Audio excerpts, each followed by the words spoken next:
O que é um BFF? Best Friend Forever? Não, né, gente?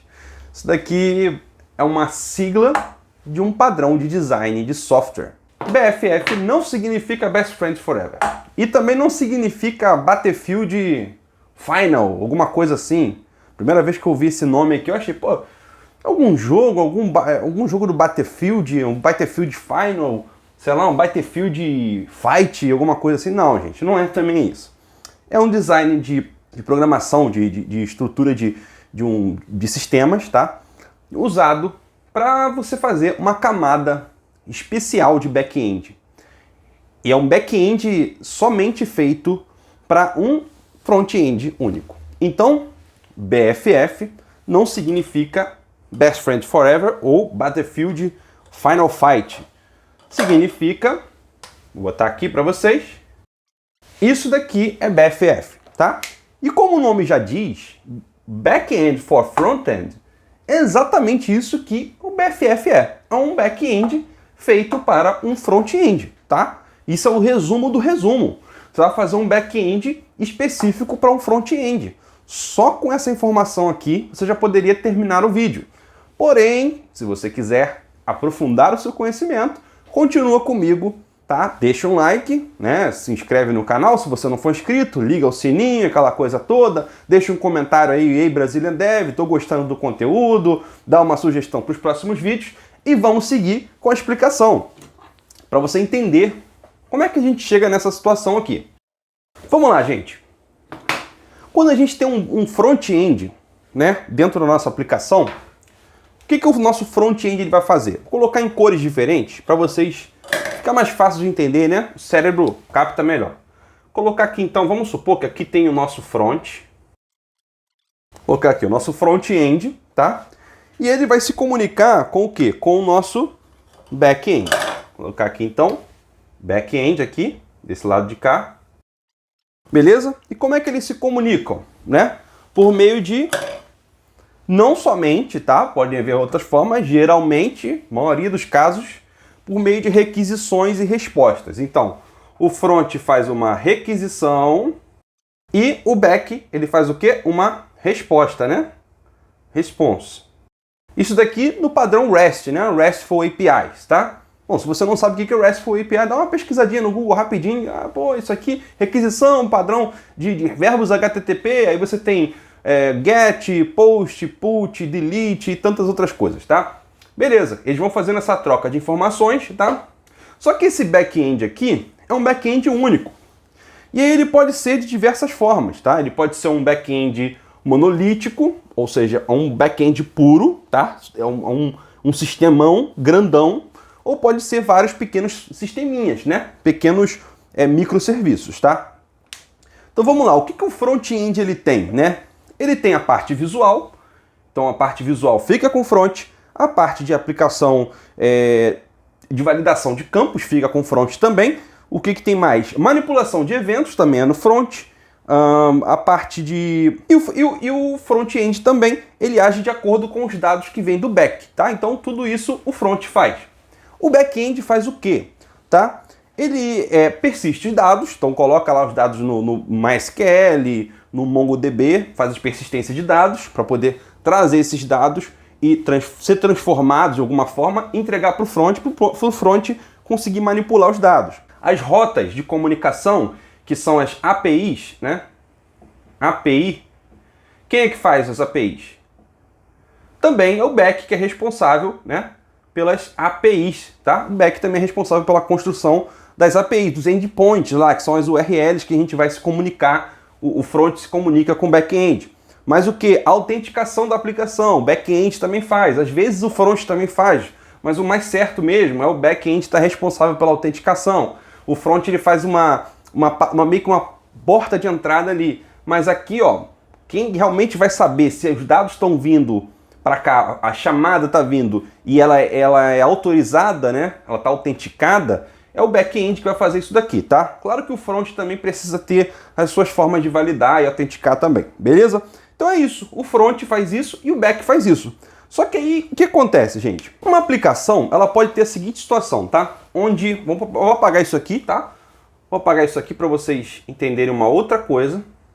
Vamos chegar lá no BFF, beleza? Mas primeiro eu preciso fazer esse preâmbulo para vocês entenderem onde eu quero chegar. Então, o front, ele pode ter aqui, ó, vários tipos de front. Vamos supor que cada front desse, vamos supor que esse aqui é do browser, vamos supor que esse aqui é do Android e esse aqui do iOS, tá? Pode ser que tenham 3 fronts diferentes do browser, 3 aplicações de front diferentes, beleza? Aí vamos supor que nesse caso aqui específico, esses fronts se comunicam somente com esse back aqui, ó. Essa é uma situação onde a gente tem vários fronts se comunicando com um back-end. Isso é um problema por quê? Porque se esse back-end quebrar, ele quebra quantos fronts? Todos os fronts. Todos eles são quebrados. Se arrebentam todo. Acabou, não tem como, tá? E aí o que acontece? Muitas das vezes se opta pelo quê? Pelo padrão de microserviços. Que aí ao invés de você todos os fronts dependerem de um back-end, o que acontece? A gente tem então aqui vários MS, microserviço, né? MS pode ter vários, tá, gente? MS também. E outro microserviço aqui também. Microserviço aqui também. E indefinidamente, tá? Os microserviços, eles podem se comunicar entre si. Então, aqui, ó, pode ter comunicação, todos eles podem comunicar entre si, tá? Todos eles podem ter comunicação entre eles. Nada impede que eles estejam se comunicando uns com os outros, beleza?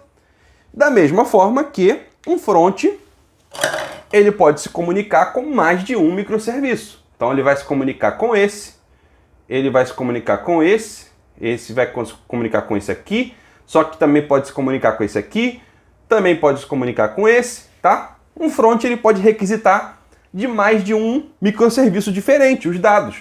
Então vamos supor que esse aqui quebra, tá? Uma parte, vamos supor, esse cara aqui quebrou, né? Se bem que hoje em dia tem formas de você substituir, por exemplo, esse cara que quebrou por causa de uma atualização no servidor. Você faz o quê? Você pega a versão anterior e sobe a versão anterior estável, né? E aí você não tem problema. Mas vamos supor que quebrou, ficou, sei lá, temporariamente quebrado até o tempo de subir de novo para o servidor, sei lá, um gap ali de 30 minutos. 30 minutos você não tem isso daqui. Quer dizer que esta parte da aplicação está quebrada. Aí vamos supor que essa aplicação aqui front, ela se comunica com esse outro cara aqui, ela tem uma outra funcionalidade e tal. Esse aqui está funcionando 100%, mas essa funcionalidade aqui, ó, parou de funcionar. Esse carinha aqui, ó, que ele tinha um microserviço aqui, parou de funcionar e essas duas rotas aqui, ó, não estão trazendo dados, estão quebradas. Beleza. E aí o que acontece?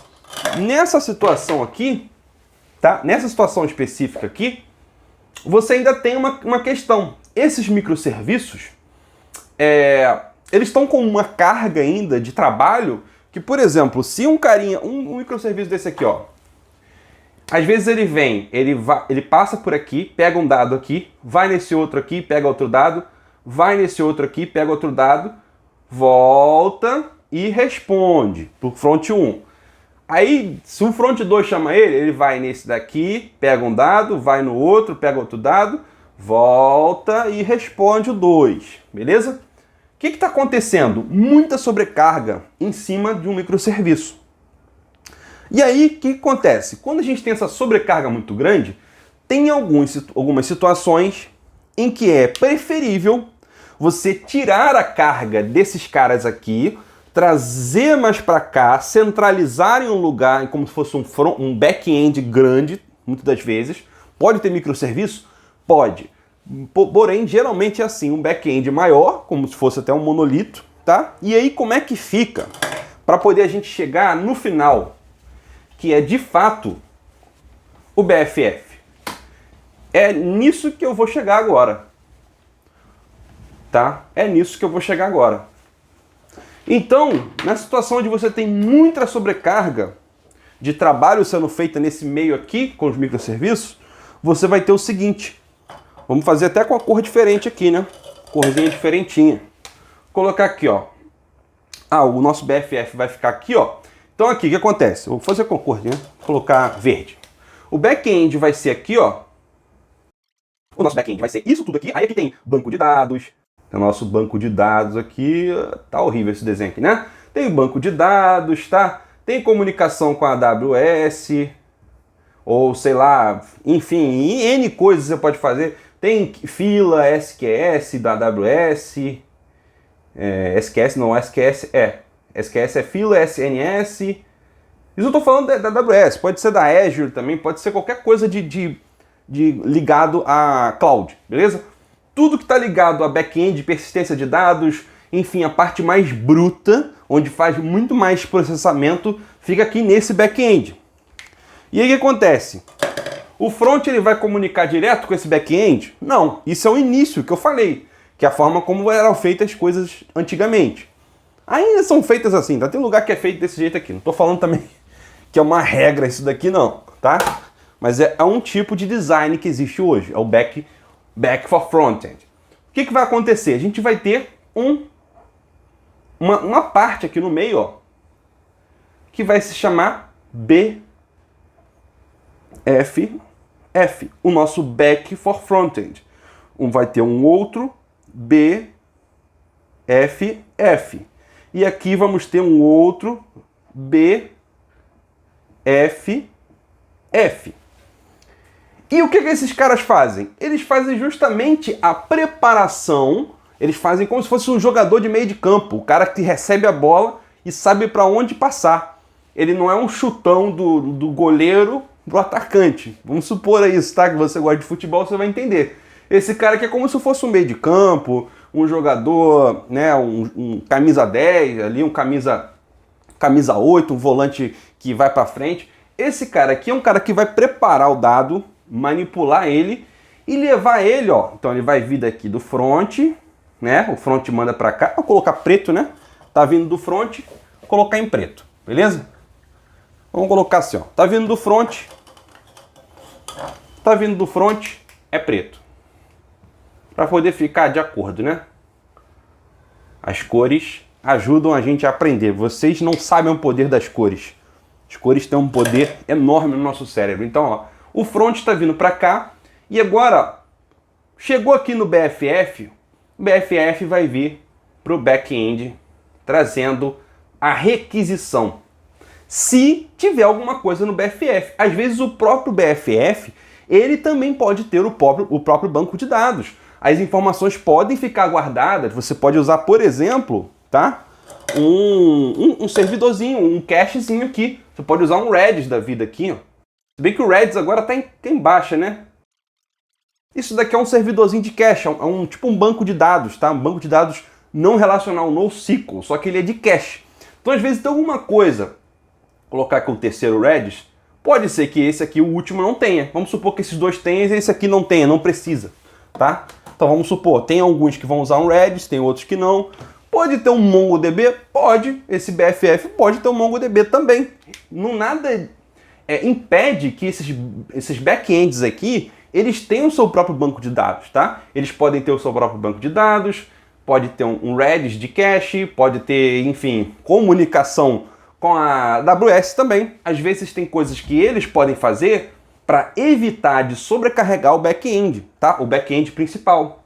Então esse back-end aqui, ele vai se comunicar só com esse front-end aqui. Então esse BFF aqui, na verdade, ele tem que ter um nome, ele tem que ser nomeado. Ele tem que ser BFF1, porque ele só se comunica com o front-end 1.